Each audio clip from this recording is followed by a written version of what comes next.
Ahí está. Sí, es este. Bueno, buenas tardes a todos. Ahora nos toca la primera mesa de esta jornada, que se titula La Unión Europea y España ante la reforma electoral, las listas transnacionales. Antes que nada me gustaría hacer, dado que yo estoy en el uso de la palabra, un pequeñísimo reconocimiento a Alejandro y a Pablo, que acaban de estar aquí haciendo la presentación, porque no sé si saben, pero ambos, presidente de Jeff España y presidente de WEF España, dejan su cargo en estas elecciones que vamos a celebrar en esta Asamblea General este fin de semana. Y me parecía, soy de las que piensan que los reconocimientos deben de hacerse en vida, así que me parecía que, aunque fuera de manera breve y muy sintética, hacer este pequeño homenaje a ambos que dejan su cargo, no dejan su militancia, espero, pero que sin su trabajo en estos 4 años, sin su labor, la siguiente generación no estaríamos aquí, porque WEF España no existiría, fundamentalmente.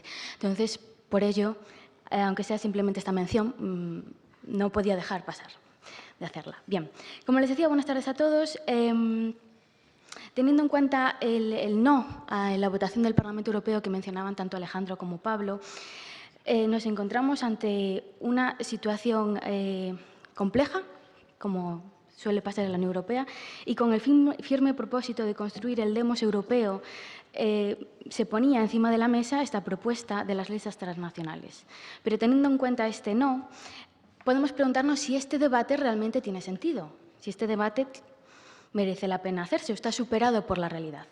Nosotros, los federalistas y nosotras, creemos que no. Nosotros no lo creíamos en 1998, ni en 2015, ni lo creemos ahora. Las personas militantes de esta Europa federal pensamos, reflexionamos, debatimos y peleamos para influir en las personas que toman las decisiones. Celebramos las victorias, aunque normalmente suelen estar desteñidas con la idea que nosotros tenemos en la cabeza.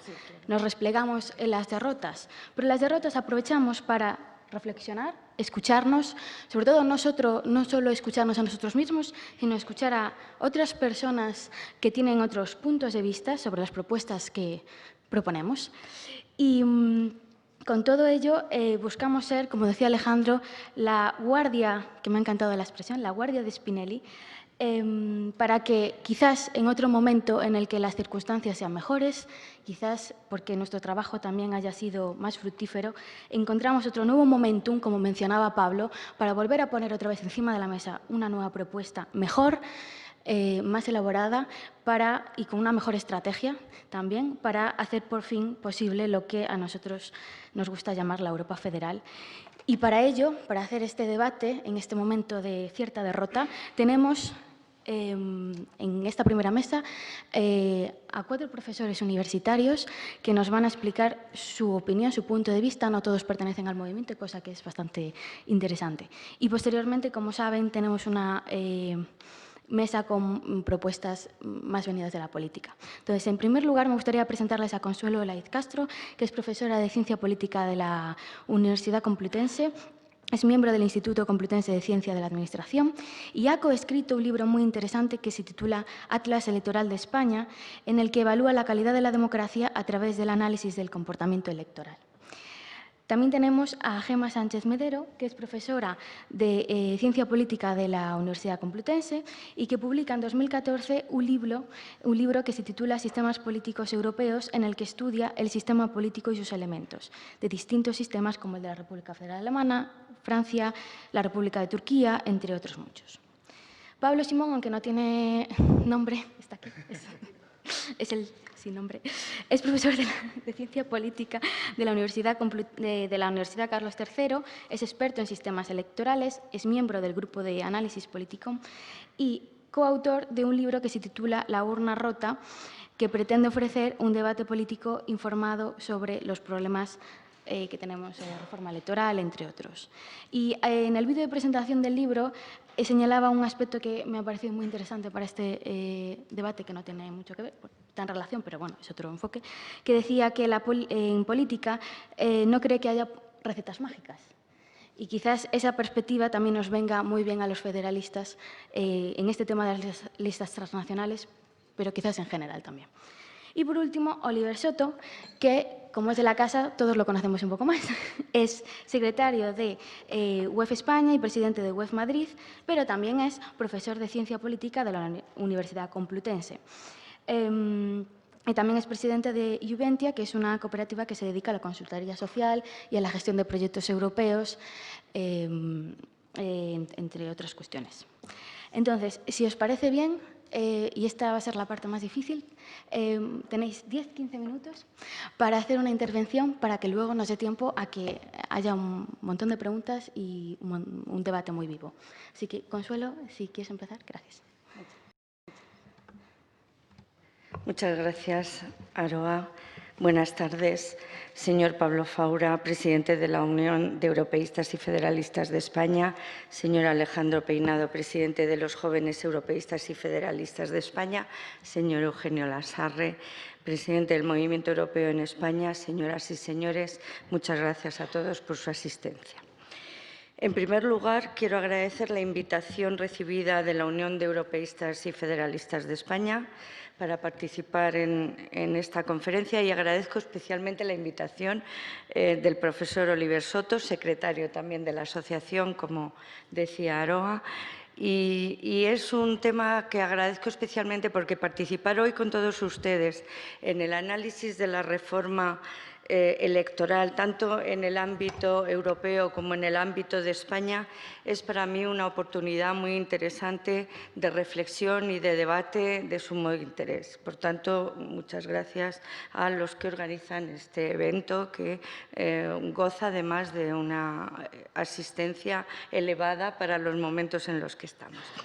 Bien, el tema que nos ocupa, y trataré de ser muy precisa y rápida, el tema que nos ocupa es el tema del sistema electoral. Empezaré por señalar algo que no siempre se acepta, y es que todo sistema electoral y los elementos que lo componen es una de las variables principales del sistema político y que, a pesar de estar considerado por muchos autores como un factor que no puede empezar nada, porque está condicionado por la política de cada momento, considero que, pese a las dificultades de reforma, cuando logramos reformar un sistema electoral, logramos iniciar cambios que muchas veces, no siempre, pero muchas veces pueden determinar que comienza una nueva política, una política diferente, debido a esa reforma electoral. Es decir, considerar que el sistema electoral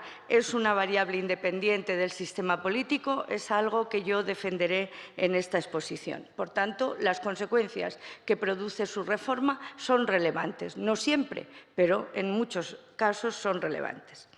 En segundo lugar, también considero que es posible predecir y determinar los efectos de un sistema electoral y los efectos de su reforma siempre y cuando cumplamos, mejor dicho, los reformadores cumplan con tres condiciones. La primera es definir claramente qué objetivo tiene o qué objetivos, si es que fuera más de uno, persigue la reforma, sabiendo claramente que no se puede obtener lo uno y lo contrario. Es decir, no es posible obtener algo en línea con el mayoritarismo y, además, con la proporción. Es decir, no es posible, insisto, no se puede obtener lo uno y su contrario porque eso no es viable. Por tanto, hay que optar. No es posible el blanco y el negro como queremos en nuestras sociedades. El segundo elemento es que hay que definir muy bien qué se quiere cambiar, qué es lo que produce disfunción o qué es lo que pensamos que va a producir una mejora.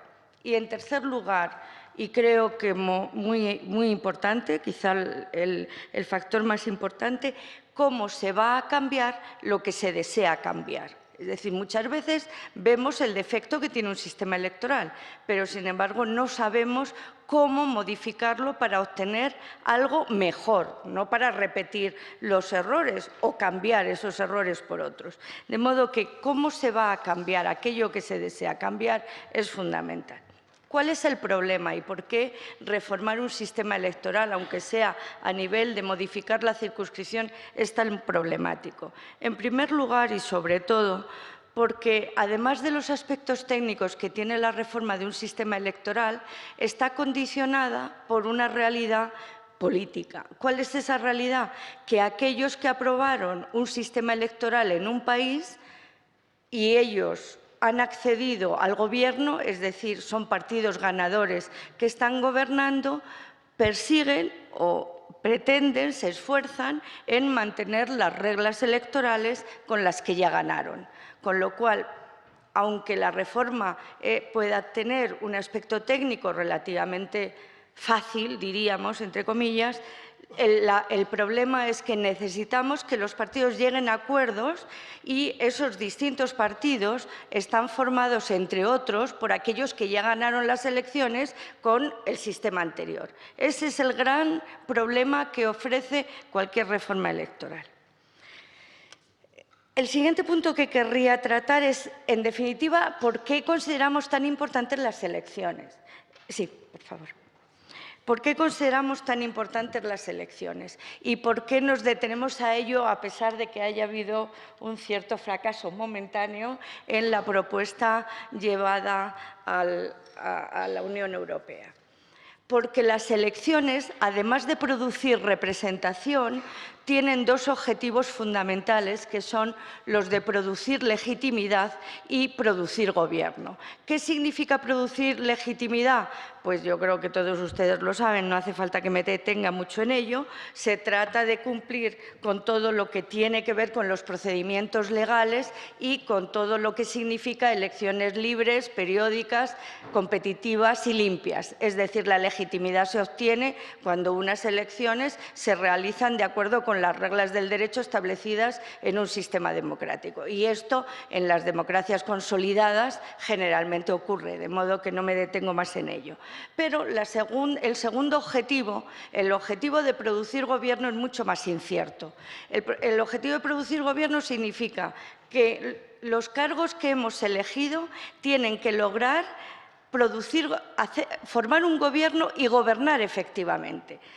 Producir gobierno no significa que formen un gobierno, sí, pero luego además tienen que gobernar. Y gobernar significa aprobar leyes. En los modelos parlamentarios eso significa tener una mayoría parlamentaria.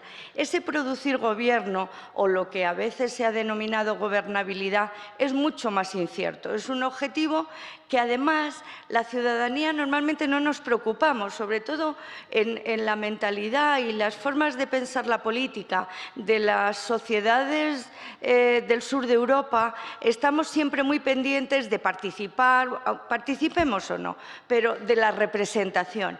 Pero la producción de gobierno a veces se nos olvida y a veces ocurre que el gobierno no se produce. Los españoles lo hemos vivido en el 2015, en que se produce legitimidad, se constituye un Parlamento, pero ningún grupo es capaz de formar la mayoría necesaria para poder gobernar. De modo que ese objetivo de producir gobierno lo dejo ahí como un elemento fundamental a la hora de diseñar un sistema electoral. Y tengo que hacer una advertencia en este aspecto. Esa advertencia va del lado de todo gobierno democrático es representativo y responsable en mayor o menor medida, pero lo que no podemos pretender es que sea el más representativo y el más responsable. Una de dos, o vamos hacia mayor representatividad y tendremos probablemente sistemas electorales proporcionales que produzcan gobiernos de coalición, o nos vamos a que ese gobierno gobierne con un partido, en términos de partido monocolor, un partido de gobierno único y que, por tanto, sea capaz de llevar a cabo sus objetivos plenamente, al menos en teoría. Así que esa opción tenemos que tenerla siempre presente. No podemos, de nuevo hay que optar, no podemos pretender lo uno y su contrario. Y paso a tratar otro tema que me parece muy importante dentro del concepto de reforma del sistema electoral o de las reformas del sistema electoral. Todo sistema electoral está formado por una serie de elementos configuradores, generalmente hablamos de 6, pero me voy a detener en el elemento de la circunscripción. La circunscripción electoral, y eso es lo que persigue la propuesta, la circunscripción electoral es uno de los elementos que más efectos produce en los resultados electorales. No solo en España, que lo sabemos, y ahora pondré un ejemplo, pero en general la circunscripción es determinante. No lo es si la circunscripción es el territorio nacional, por supuesto, entonces ahí no produce ningún efecto, más bien favorece, ningún efecto distorsionador. Pero cada vez que dividimos nuestro territorio en una circunscripción, entendiendo que la circunscripción es el espacio o el territorio, generalmente es un territorio, pero podría no serlo, como a veces pasa, como pasa en Bélgica, por ejemplo.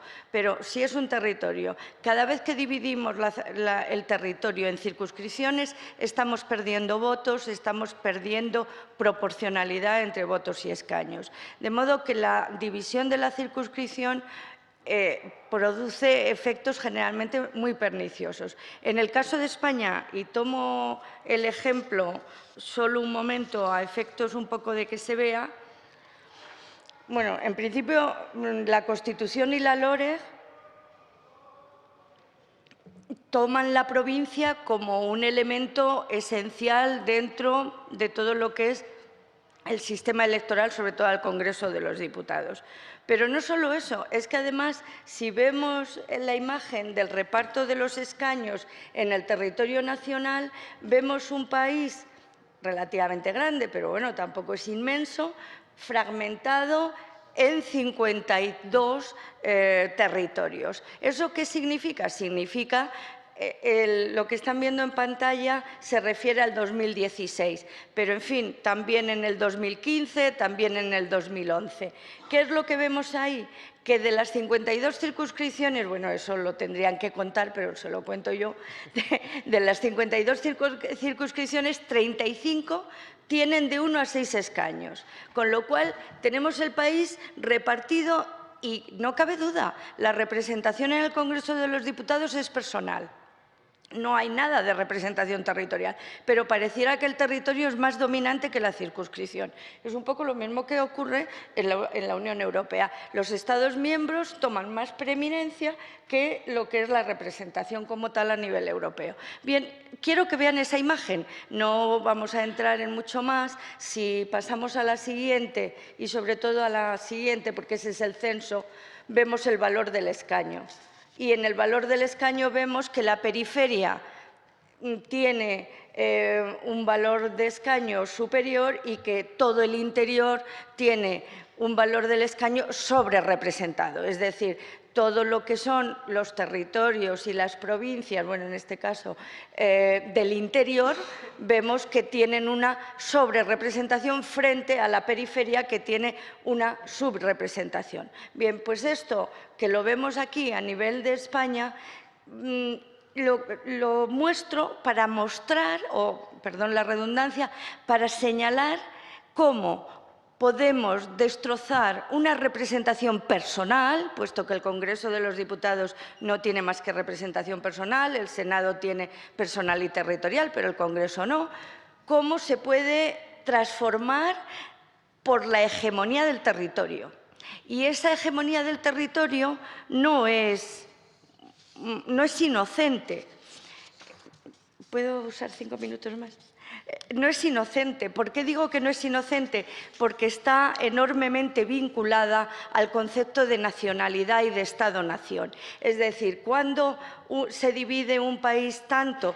Pues porque se quiere definir la idea de un país y unas fronteras subdivididas y acotadas. Sin embargo, cuando caminamos a una visión más amplia de romper con nuestra identidad, es decir, yo quiero que mis representantes sean andaluces o extremeños o vascos o catalanes o madrileños. Estamos dominando el concepto de identidad singular frente a lo general que nos une respecto a España. Bien, pues esto en la siguiente muestra solo una llamada de atención, porque en España esto ocurre a nivel de los partidos de ámbito estatal, pero no ocurre a nivel de los partidos de ámbito no estatal. Es decir, si ustedes miran el penúltimo y el antepenúltimo renglón, verán que el porcentaje de votos de los partidos de ámbito no estatal y el porcentaje de escaños de partidos de ámbito no estatal, es decir, la relación entre votos y escaños,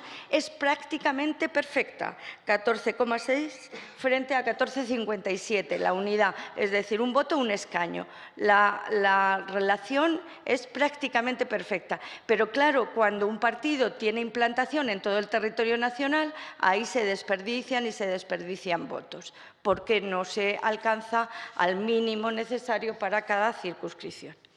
Bien, volviendo a lo que más nos interesa en relación con la circunscripción paneuropea en la Unión Europea, ¿qué es lo que significaría que triunfase la reforma? Y con estas cuestiones concluyo mi intervención. En primer lugar, para España significaría algo tan sencillo como reformar la Ley Orgánica del Régimen Electoral General, es decir, reformar todo lo que tiene que ver con el sistema al Parlamento Europeo, que una vez se lleve a cabo las reformas, ahora mismo tenemos 54 representantes, si se incorporan los 5 que nos han atribuido cuando salga el Reino Unido, tendríamos 59, entonces por una parte votaríamos una papeleta a un partido con los 59 nombres, tal como hacemos en la actualidad, por tanto el Estado nación queda ahí recogido y protegido, pero por otra parte votaríamos otra papeleta con 27 candidatos de los partidos europeos, ya no de los partidos nacionales, sino de los partidos europeos. Esto es relevante, no es políticamente difícil realizarlo, puesto que, como todos ustedes saben, una ley orgánica se aprueba por mayoría absoluta, no requiere tampoco una mayoría más cualificada. Yo creo que puedes pasar, si no te importa. Bien, la siguiente. Por último, voy a señalar 3 aspectos fundamentales en relación con aspectos políticos que pueden favorecer la circunscripción paneuropea. Lo primero es que observamos que el territorio deja de ser el factor dominante y los ciudadanos europeos votamos a representantes europeos sin los intermediarios de los Estados miembros. Por tanto, ahí la relación representante-representado es mucho más limpia y mucho más conectada. Es decir, no hay un intermediario. En segundo lugar, la idea de nacionalidad la podemos vincular con algo más que el Estado-nación.